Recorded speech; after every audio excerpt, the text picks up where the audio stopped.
ধর্ষণের অভিযোগে মামলা করায় কিশোরীর বাবাকে খুন করা হয়েছে বলে অভিযোগ উঠেছে। সপ্তম শ্রেণীতে পড়ুয়া মেয়েকে ধর্ষণের অভিযোগে আদালতে মামলা করে মন্টু।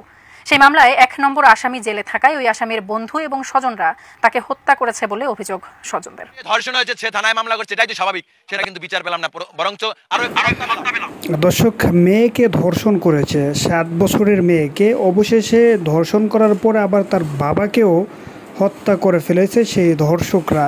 মানে কি লোমহর্ষক ঘটনা। দর্শক, আমরা আপনাদেরকে সরাসরি ভিডিও ফুটেজ দেখাবো। এবং আপনারা জানেন যে আসিয়ার বাবা তিনি কিন্তু কেঁদে কেঁদে দেশবাসীর কাছে বিচারও কিন্তু চেয়েছে। তারও পরিণত খুব খারাপ হয়েছে, তার সাথেও জঘন্যতম এই কাজটা করেছে। প্রথমে একটা ঘটনা দেখাবো, মূলত এরপরে আসিয়ার বাবার ভিডিওটা সর্বশেষ আপনারা দেখে যাবেন। প্রথমে একটা ভিডিও দেখুন আপনারা। ধর্ষণের অভিযোগে মামলা করায় বরগুনার এক কিশোরীর বাবাকে খুন করা হয়েছে বলে অভিযোগ উঠেছে। পরিত্যক্ত জায়গা থেকে মন্টু চন্দ্র দাস নামে ওই ব্যক্তির কাদামাখা মরদেহ উদ্ধার করেছে পুলিশ। নিহতের স্বজনের দাবি, কিছুদিন আগে 7ম শ্রেণীতে পড়ুয়া মেয়েকে ধর্ষণের অভিযোগে আদালতে মামলা করে মন্টু। সেই মামলায় ১ নম্বর আসামি জেলে থাকায় ওই আসামির বন্ধু এবং স্বজনরা তাকে হত্যা করেছে বলে অভিযোগ স্বজনদের। বরগুনা থেকে মোহাম্মদ মাসুম বিল্লার পাঠানো তথ্য ও ছবিতে সোহাগ বিশ্বাসের রিপোর্ট। মন্টু চন্দ্র দাস বরগুনা পৌর শহরের ১ নম্বর ওয়ার্ডের কালীবাড়ি বড়ইতলা এলাকায় মৃত জয়েশ্বর দাসের ছেলে। বরগুনার পৌরর মুরগির বাজারের জনৈক জাকিরের দোকানের কর্মচারী ছিলেন তিনি। মন্টুর স্বজন ও পুলিশের ধারণা, মঙ্গলবার রাতের কোনো এক সময় মন্টুর মৃত্যু হয়েছে। ওই দিন রাত ১টার দিকে স্বজনরা মন্টুর মরদেহ দেখতে পেয়ে জাতীয় জরুরি সেবা 999-এ ফোন করে পুলিশে খবর দেয়। নিহতের স্বজনরা জানান, সময় মতো বাড়ি না আসায় মন্টুর মোবাইল ফোনে কল দিলে বাড়ির পেছনের পুকুর পাড়ে মোবাইলের আওয়াজ শুনতে পান তারা। পরে সেখানে গিয়ে মন্টুর মরদেহ দেখতে পান। ওই সময় মন্টুর পরনের কাপড় ছিল ভেজা, হাতে কামড়ের দাগ ও সারা শরীরে কাদা মাখা ছিল।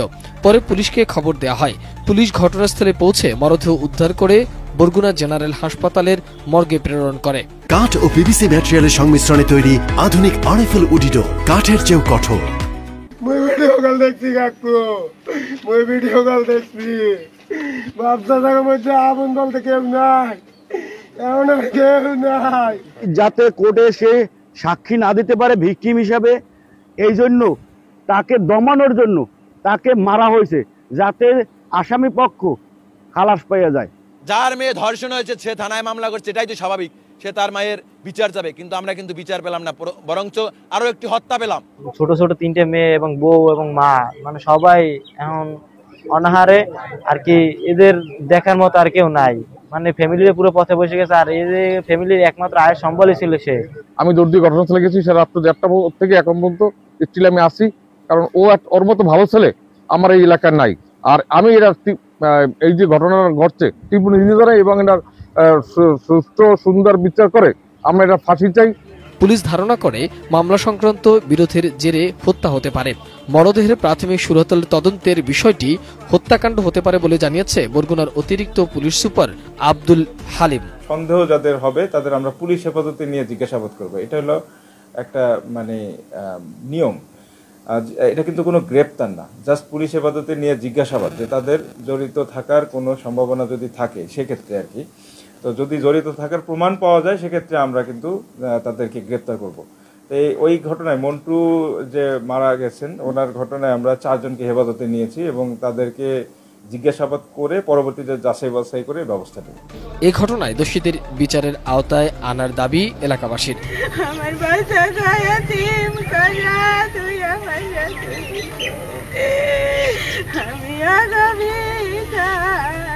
মোহাম্মদ সোহাগ বিশ্বাস, ডেস্ক রিপোর্ট, এটিএন নিউজ।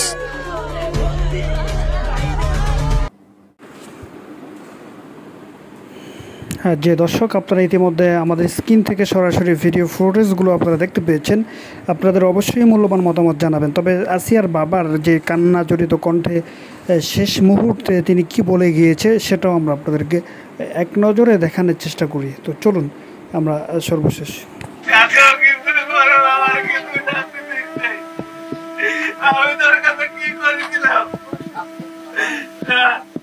আমি তোর কাছে কি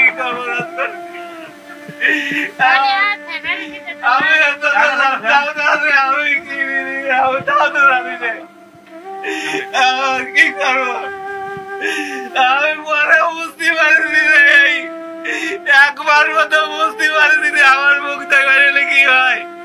তখন আমি নিজের কন্ট্রোল করতে পারি না কোনো কোথায়, আমি বুঝতে পারি না যে আমার কোথায় এত কিছু হয়। আমি দরকার আমার আমি নিজে কন্ট্রোল করতে পারি না আমার, আমি দৌড়াটাই বাচ্চা রয়েছি, আমি তো পড়াতে গেলেও একদিক না দুই দিন কাজ করে খাতে পারতাম, আমি তো তাও যাই নাই দৌড়াটাই। আমি কি করবো, আমি তোর সাথে কাজ ভালো বাড়িতে হবে, আমি তোর সাথে পড়ে রয়েছি, আর কি করবো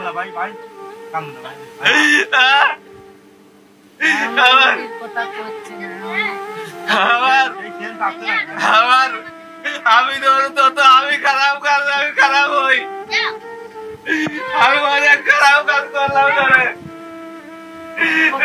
তারপর তুই আমি খারাপ, আমি খারাপ কি করছি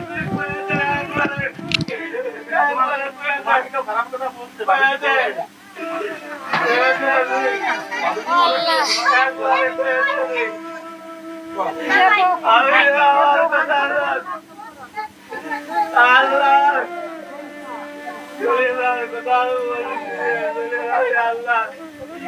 আর ঘর কি করে আল্লাহ বাকি ধরে আমি হয়তো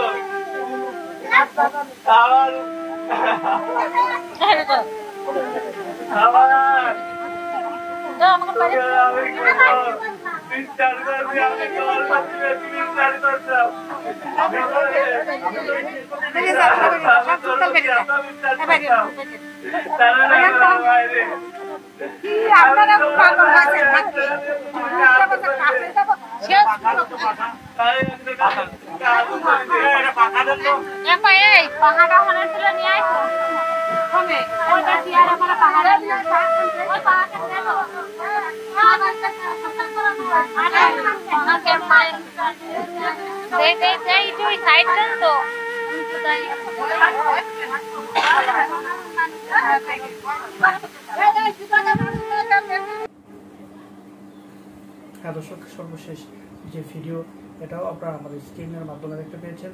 সব মিলিয়ে আপনাদের মূল্যবান মতামতগুলো আমাদের জানাবেন, আর ভালো থাকবেন। অন্য কোনো ভিডিওতে দেখা হবে আপনাদের সাথে। আসসালামু আলাইকুম।